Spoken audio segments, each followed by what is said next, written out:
Alright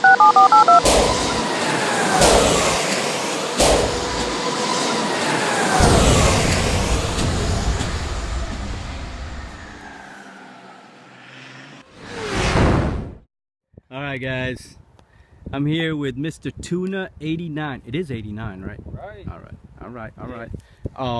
We want to show you guys how we roll.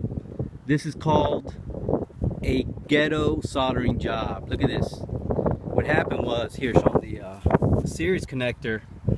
After I did my pass at 97, it broke off. Don't know how that happened, but you know, we're like, hell no, that ain't gonna stop us. So we went out, went to Walmart, bought this table.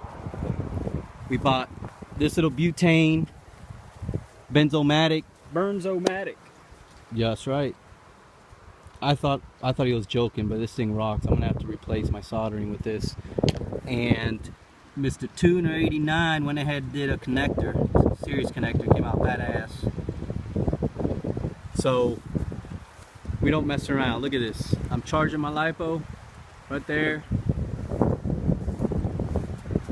and we're at the speed run spot. 10 more minutes. We got 10 more minutes. I just want to show you guys how we do this.